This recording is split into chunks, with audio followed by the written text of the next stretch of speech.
cidade.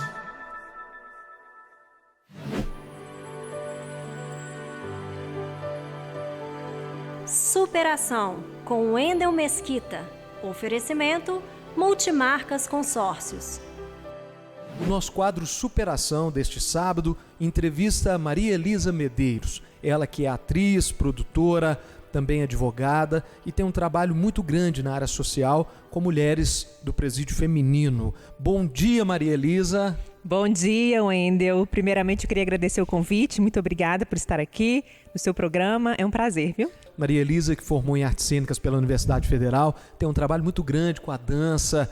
Nós vamos falar daqui a pouquinho do trabalho que ela desenvolveu com a Companhia de Dança do SESC e todos os trabalhos que ela vem desenvolvendo também na área social. É uma alegria, Maria Elisa, poder conversar com você nesse quadro de superação, e a arte por si só já é um momento de superação, porque os artistas estão se superando o tempo inteiro, né, Maria Elisa? Como é que foi para você isso lá atrás, dentro da família, quando você disse que eu quero ir para as artes? Sempre tem um conflito, né? O filho artista, eu acho que ele sempre vem trazendo essa quebra de paradigmas, como você falou, de uma família mais tradicional. Mas desde criança eu sempre quis seguir a área artística. Então, comecei inicialmente na dança, me profissionalizei como bailarina, ainda muito nova, aos 15 anos. E aí, quando chegou aquele momento de escolher a faculdade, né, aquele momento super decisivo, eu optei pelas artes cênicas. Então, naturalmente, eu fui entrando nesse caminho da produção cultural e já tem mais de 10 anos que eu abri minha produtora também. Então, desde então, eu faço espetáculos, faço filmes, shows, palestras, eventos artísticos. Então, continuo atuando nos palcos, né?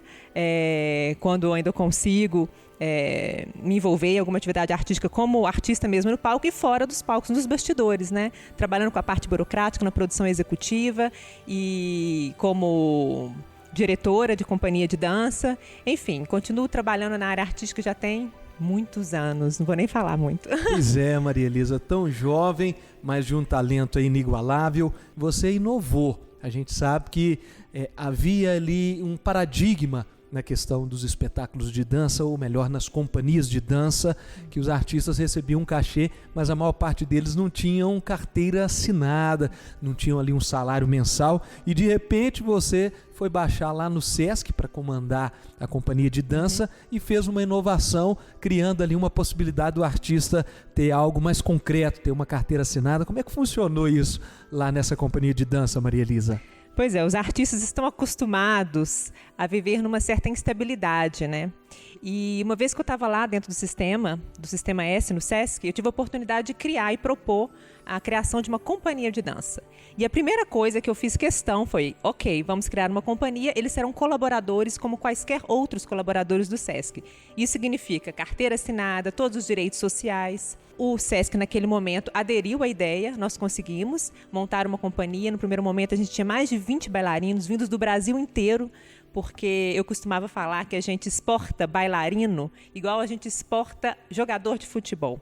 Nós temos excelentes nomes aqui, excelentes bailarinos, mas o mercado não consegue manter esses bailarinos. Então, quando a gente criou essa companhia do SESC, gerou esse burburinho nacional, os bailarinos vieram para Belo Horizonte para fazer parte dessa companhia e todos, com todos os direitos sociais de um trabalhador, nós assinamos carteira e foi incrível para o mercado da dança, porque outras companhias, não só aqui de Belo Horizonte, do estado de Minas Gerais, como de outros estados, passaram a seguir o exemplo, porque os bailarinos perceberam que, nós também somos trabalhadores, a gente também tem direito a esses direitos sociais. Além de ser bailarina, de estar na área artística, você enveredou pelo lado do direito e fez relações internacionais. Como é que foi esse contraponto aí? De repente, você se vê na faculdade de Direito e fazendo também relações internacionais. Na verdade, eu sempre tive vontade e desejo de entrar na academia para estudar alguma área artística. E assim eu fiz nas artes cênicas. Mas eu sempre tive o desejo também de um trabalho mais intelectual. Então, naquele momento, fazer relações internacionais e direito, que eu acabei fazendo as duas faculdades, era uma coisa complementar para mim, naquilo que eu acreditava. E, obviamente, como produtora executiva, eu tinha uma realidade de lidar com contratos o tempo inteiro, com orçamento, com negociação. E eu me sentia, de alguma forma, com um pouco de necessidade de aprimorar esse tipo de conhecimento. Então eu acabei caindo nesses 2 cursos, fui fazer Relações Internacionais, fui fazer Direito, sempre, obviamente, paralelo a isso, trabalhando na área artística, nunca deixei de trabalhar como produtora, nem como bailarina, mas ao longo do curso de Direito especialmente, eu tive a oportunidade de fazer parte de um projeto de iniciação científica no direito penal, que era uma área que me interessava. Foi quando eu tive contato pela primeira vez com um presídio, né, um presídio feminino. E eu fui lá num primeiro momento para visitar uma pessoa do mundo das artes, que estava confinada naquele momento, e fiquei muito impactada com aquela situação e saí de lá com aquele desejo de poder contribuir. Eu decidi, vou contribuir, quero fazer algo para ajudar essas mulheres. E foi aí que começou, né, a essência, a sementinha ali do meu projeto, que acabou se transformando numa ONG, que é a Associação SURI, que existe oficialmente, né, há 1 ano, mas eu já trabalho nessa área há 5 anos.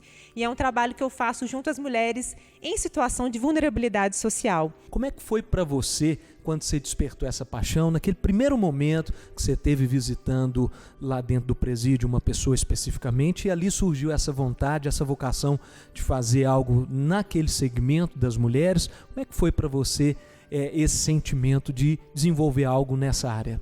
Olha, no primeiro momento deu uma sensação muito grande de impotência, né? A gente se depara com aquela realidade, que é uma realidade muito dura, né? Muito difícil, e ao mesmo tempo que eu saí com a sensação de impotência, eu saí muito instigada, né? Olha, eu, enquanto uma pessoa que tem acesso, uma pessoa nesse sentido muito privilegiada, o que eu posso fazer, de fato, para ajudar e contribuir para que essas mulheres saiam desse presídio e consigam retornar, resgatar a vida delas, né? E aí eu comecei então a fazer esse trabalho e identifiquei, né? A gente conseguiu traçar um diagnóstico de quem eram essas mulheres. Aqui em Minas nós visitamos os maiores presídios do estado e a partir desse trabalho, né, a gente chegou num relatório, num documento que a gente levou até o governador, e eu comecei a fazer um trabalho e a pensar possibilidades para ajudar essas mulheres. Então, a primeira turma que eu capacitei foi uma turma de mulheres com perfil bem diverso, desde egressas do sistema prisional, jovens, adolescentes grávidas, mulheres que sofreram violência doméstica. Nós capacitamos essas mulheres, elas hoje prestam serviço para essa empresa, elas trabalham de casa, é um trabalho remoto, onde elas podem cuidar das suas famílias, né? Onde elas não precisam ser estigmatizadas, porque a dificuldade dessa mulher que sai do presídio é exatamente essa. Como é que ela vai conseguir emprego se ela é estigmatizada, né? Então, ela pode trabalhar de casa, ela pode cuidar da família, ela pode gerar renda, porque elas conseguem ter autonomia, voltarem a ser protagonistas da vida delas a partir do momento que elas começam a gerar renda, né? Porque a maior parte dessas mulheres hoje que estão presas são 60% mais ou menos por causa de tráfico de drogas. E o tráfico de drogas não como uma questão de criminalidade, mas como uma questão de renda familiar. É uma possibilidade de ter renda. Então, no primeiro momento, a ideia é atacar esse problema. Óbvio que a gente não vai resolver tudo, né? Mas é o início de uma possível solução.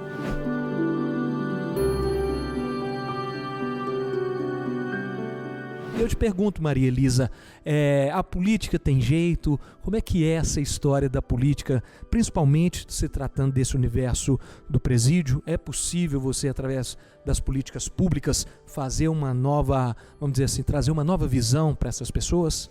Claro que sim. Políticas públicas, elas permeiam todas as áreas da sociedade, seja a área artística, seja a área do direito, seja a área econômica, né?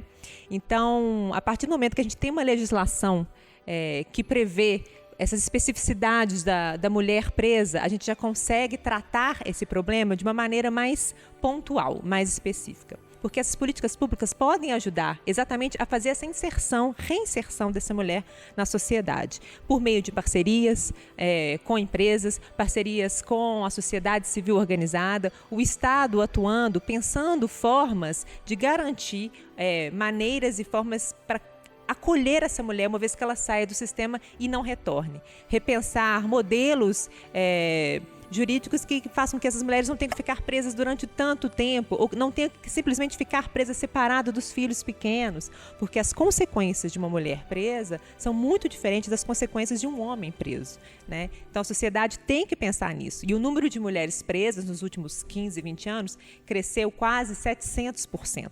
Tem um problema que está se tornando cada dia mais grave, que a gente precisa olhar para ele com mais atenção, e as políticas públicas são importantes exatamente para isso, para a gente diagnosticar, tentar entender por que essa mulher está indo presa. Uma vez que ela está presa, está sob a custódia do Estado, o que o Estado pode fazer para garantir que essa mulher não retorne ao sistema e que, pelo contrário, que ela saia, retome a vida dela e não precise nunca mais voltar para o sistema. Maria Elisa, o nosso telespectador que está assistindo aqui Onde Mora a Felicidade, o programa chega em mais de 300 municípios e a gente tem diversos públicos aqui, pessoas do meio empresarial, pessoas que querem também doar uma parte do seu tempo para o voluntariado, e o seu trabalho é muito interessante, um trabalho muito necessário. Poucas pessoas se dispõem a fazer esse trabalho, ir até o presídio para dar um suporte para essas mulheres tão discriminadas, mas eu queria que você deixasse aqui, vai estar aqui na nossa tela também, da TV Alterosa, um contato ou a sua rede social também, para as pessoas se inteirarem mais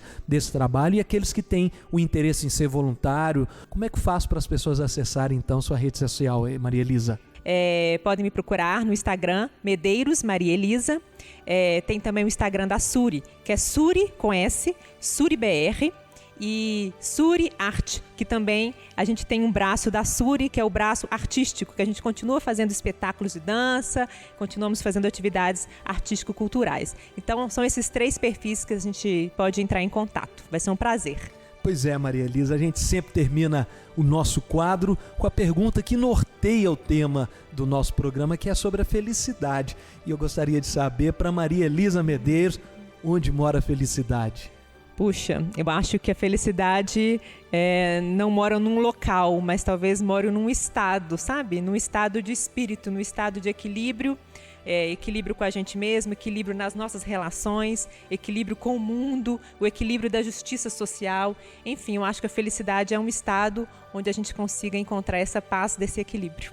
Muito bem, te agradeço muito, Maria Elisa, pela oportunidade de conceder ao programa Onde Mora a Felicidade essa entrevista tão especial, que com certeza vai inspirar muita gente que está em casa de olho aqui no Onde Mora a Felicidade, e muita força na sua caminhada, que você continue sendo essa pessoa brilhante e que todos os caminhos continuem abrindo para o seu sucesso, porque você é uma pessoa muito especial, de um brilho diferente, que é o brilho que todos nós precisamos, que é o da solidariedade. Um grande abraço. Obrigada, Wendel. Obrigada a todo mundo. Obrigada.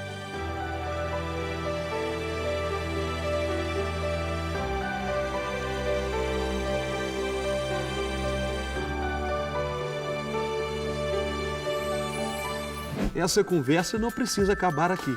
Comentando aqui embaixo, você também entra no bate-papo com a gente. Vale lembrar que curtindo e compartilhando, você chama mais pessoas para esse bate-papo. Semana que vem tem mais, por isso se inscreva aqui e ative as notificações para saber sempre que chegar um vídeo novo. Um abraço. Felicidade.